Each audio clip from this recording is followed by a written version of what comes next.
name is Peter Werwine. I'm Senior Editor of Managed Healthcare Executive. And we're speaking this morning to Glen Jeffery, a researcher, an eye researcher in London at the University College London, about his recent paper in the Journal of Gerontology, which was a, forgive the pun, rather an eye-catching study because it proposes a rather simple, low-tech way that those of us who are on the older side of the age distribution might do something to preserve our vision, and I think particularly our color vision. So good morning. Thanks for joining me. Pleasure. So I believe this study, the central conception is to stimulate rods, which are the, if I recall correctly, rods are the photoreceptors in the retina that sense color light, to stim them with a long wave light, red in this case, and doing so in sort of a relatively short period, but in sort of a focused way, seems to have an effect on them, that we need to stare into a little red light, maybe as part of our eye hygiene. Is that a fair summary of the? Well, in essence, yes, but most of the work that, color is mediated by cones rather than rods. Our study had an effect both on rods and cones, but the effect was a lot more dramatic on the cones than the rods. And I mean, you say we, shine a red light. In actual fact, the red light is tuned very specifically to the wavelength that is absorbed by this battery that we have in all our cells called the mitochondria. And as you age, your mitochondria run down. It's a bit like your car battery. It runs down. And as it runs down, your car's performance fades. And so does ours with age, particularly in the retina.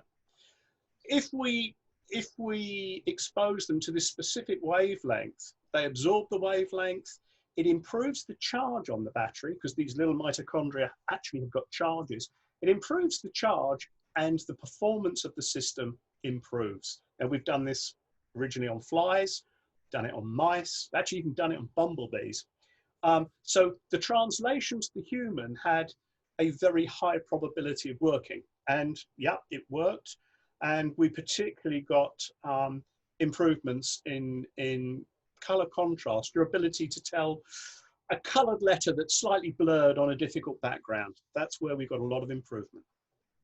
And I believe that it was a relatively small study, 20-some subjects, and you had an age distribution, and that you saw an effect in the older eyes, people over 40, and not an effect so much with the young'uns with young eyes. Is that correct?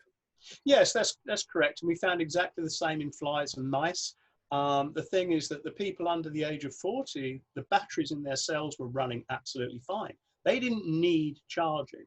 But the moment we really get over about 40 years, the battery does start to suffer. So it doesn't matter what we do and how we do it, we can't really improve vision in younger people because they don't need it.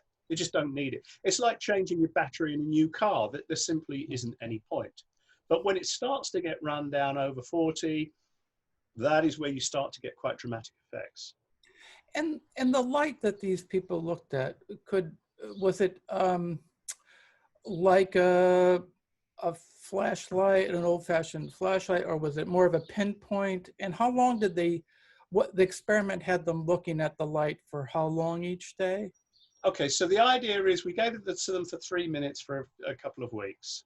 We asked them to do it in the mornings. The time of day is actually quite important. And it's no more than that. Now, this paper represents research that we did almost a year ago. We've moved forward. You don't need 3 minutes. You can probably get away with 1.5, maybe 2, and you can get away with this for once every 3 days because the effect lasts. It's got a shadow. After about 3 days, you need to recharge the battery again. It's super, super simple. It is so simple. I had a patient come to me with a little LED and a battery, and she held her fingers over the LED, joining the battery, and she shone it in her eyes. And she said, "Glenn, will this work?" And I took it away and I tested it and I said, "Yep, that will actually work. You don't need anything more." So I guess we probably conditioned to be a little bit skeptical of simplicity. If this works and it's so simple, how come it hasn't occurred to people before? It has the feel of sort of Magic crystals? yeah, or a sort of an old-timey medicine, something Yeah. that your aging P might have done having picked it up in the back of a magazine or something. Yeah, I totally agree. A lot of this research was actually done, some of the basic research was done maybe in the 60s in Russia, Eastern Europe. And I don't think people paid too much attention. I started noticing some fairly reliable people doing this sort of research, maybe about 7, 8 years ago. And so what my lab did was it committed itself to trying to understand the mechanism. If you can understand the mechanism, then you can potentially convince people it's worth doing. So we have spent a lot of time working on how this light affects these batteries, what the time course is, what happens to the battery after the light's been shone on. And because we've done that, we've got traction. Now, I'm standing here saying, well, this is great, works on the eye. The eye's got more batteries in its cells than any other part of the body. There's other work going on from some very impressive groups looking at using it in different ways in diabetes at Case Western University, in University of Sydney, some great work looking at Parkinson's disease, where again a battery fails in the brain. So I think we're going to see a world perhaps in 2 or 3 years' time that is slightly different. I had lots of colleagues treating me with a certain degree of derision 5 years ago. They're not treating me with that derision now, thankfully. Well, I'm glad you're out of the dock. So the work at Case Western with respect to diabetes and the work with respect to Parkinson's, the thread that's pulling through here is modalities to stimulate the production of mitochondria, or is it sort of to up the function of the existing mitochondria? Is it sort of a number or is it a function? Good question. At the moment, we know it's a function. So the energy they produce is something called ATP. We know we can hit mitochondria with red light. We can measure over a period of time the ATP, and the ATP goes up. Fundamentally, that reflects the charge on the mitochondria. So functionality of what exists. Now, there is growing evidence that, mitochondria divide and they join together. They're very dynamic depending on how much energy is being drawn out of the battery. There are clear long-term changes in the number of mitochondria and the quality of the mitochondria that you've got. Now, that's very much in progress research-wise. It is affecting it. We're still working on that. It all looks very positive. We've never seen a downside of this. But for me, my immediate desire was to say, what happens to the battery rather than are you producing more batteries? And we know that the immediate effect, which takes place about 15 minutes to 2 hours after the light shone on the eye, we know that changes. So the work in other diseases, is it also a notion of using long wave light to stimulate the mitochondria, or is the stimulus different? No, we're all in the same bed on this one. We're all using pretty much the same stimulus. Some people are using slightly different wavelengths, but the differences are absolutely minimal compared with the overall paradigm. The overall paradigm, whether you're working on diabetes, whether you're working on Parkinson's disease or animal models of Alzheimer's, where in every case there's a mitochondrial crisis, we're all fundamentally using the same. We were all at one point using the same piece of kit from one company, but now lots of different kits are being produced. We're all doing fundamentally the same thing. But your research is trying to address something that's quite accessible, which is the photoreceptors in the eye. So this other research that's trying to stimulate mitochondria, is it also using the eye as a way in, or is it red light in a different part of the body? Okay, so very challenging in the case of Parkinson's disease. Parkinson's disease kicks off in a part of the brain that's terribly deep. It's called the substantia nigra, right in the brainstem. Now, John Mitrofanis, who's done some absolutely outstanding work in Sydney, they've actually induced Parkinson's disease in primates. Very, very impressive study. And they put a minute fiber optic probe into the brain, into the substantia nigra. And the great thing is they induce the disease, which can happen very, very quickly with a drug. And they are getting 80% protection if they're shining the red light.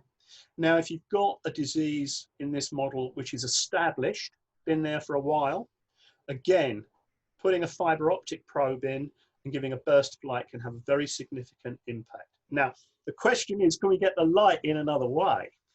You know, we don't want to line people up and put fiber optic probes into their brainstem, which is a particularly kind of dangerous part of the brain to play with. And so what we're looking at now is, what I'm looking at, they're looking at, is actually delivering light. How can we get light through the skull? How can we get light focused on that particular part of the brain, doing it externally? The proof of principle is there, works in primates, works beautifully. And I think that offers up a big hope for a neurodegenerative disease. This is just fascinating. So what is sort of the next project, or what are you working on now to build on these findings that were reported in June? Okay, so I want to know lots of things. In our older people, some people improved by 20%, which was just an incredibly large improvement. Some people over the age of 40 improved by 5%. What's the difference? You know, is one a vegan? Is the other one a cyclist? Is the other one someone who chain smokes? That's very, very important. The other is, how do we work out the metrics? So, you know, because this light has slightly different effects different times of the day, how do we hone those things down? We had a small clinical trial for macular degeneration, and I was bitterly disappointed. It didn't work. However, we now know we got the test wrong. We didn't ask the right kind of test. If you put up a clinical trial in the UK, you start it. You cannot vary it. You cannot change anything. You cannot learn and accommodate. So that was very unfortunate. We've now learned we can accommodate. I know exactly what to do. I'm gonna try and bring these people back and have another crack at them. Likewise with a number of other diseases, now we know the metric. I wasn't testing colour vision originally. I was looking at something else. I was looking at something that was difficult, and I've realised I can do it much more simply. So there's loads of things to do. So in some sense, maybe the challenge or the next chapter that you're most interested is looking at macular degeneration, where you had a negative finding using this red light with a different study design, more specifically a different way of measuring the effect. You think you might see a positive result? I can't see why we can't get a positive result, because we have got a positive result in the animal model very clearly. You know, there are certain situations where this doesn't work. So if you get the wrong time of day, if you try and do it at the wrong circadian point when the mitochondria are not receptive, you're wasting your time. So we had to learn that one. We did a very small clinical trial for an inflammatory eye disease, and it was messy. And then we found, it was a very small trial, we found a small group of people were using it in the afternoon.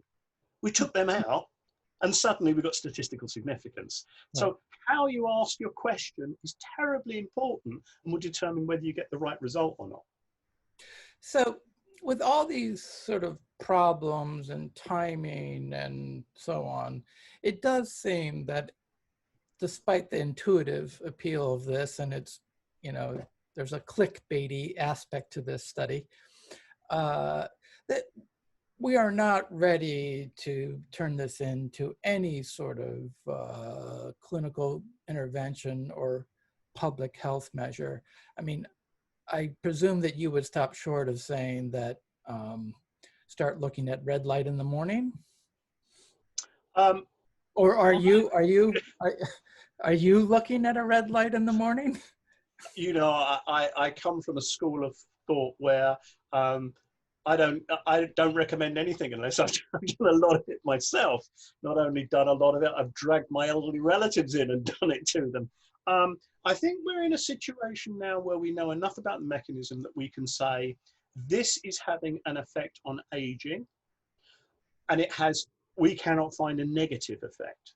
Therefore, I am saying, well, I'm not saying at the moment rush off and use it in AMD because I'm quite hopeful about it. But I am saying, you know, this will do something for the aging process. And it may just retard it. So, you know, you have a flash of light and you think, well, my vision isn't necessarily any better. The interesting thing is if you do this every day for a long period of time, it won't get any worse. So I'm not quite as negative as you are about it. And when you think about how incredibly basic the technology is to do this, and that there is no downside, you know, it's like taking an ibuprofen before you go to the party. You might not need it, but actually it's not necessarily a bad idea. Yeah. Big upside, no downside. Why not? Why not? Why? And you know, the devices that we had some devices made in the Far East. They're not the world's greatest devices, but you know, they cost us about $15. Yep. Yep. You know, $15. I can't see any justification for spending more. So this has been fascinating. My eyes have seen the red light. I had to do that. Yeah, I know. I apologize. But this is fascinating, and I think it will be very interesting to see future results from your lab, particularly maybe with respect to macular degeneration.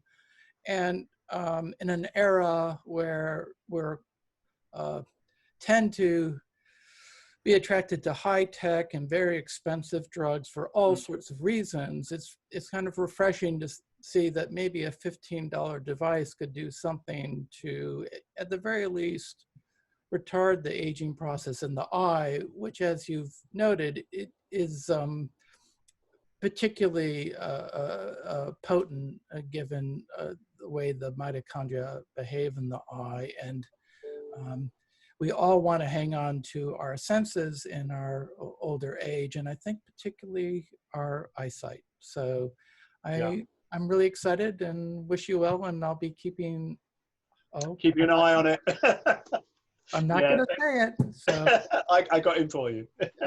Okay. Thanks so much, and I appreciate the time this morning. No, I really appreciate it. My strong message to the type of reader that you have is very much that don't pay $20,000 for something that you can pay $15 for.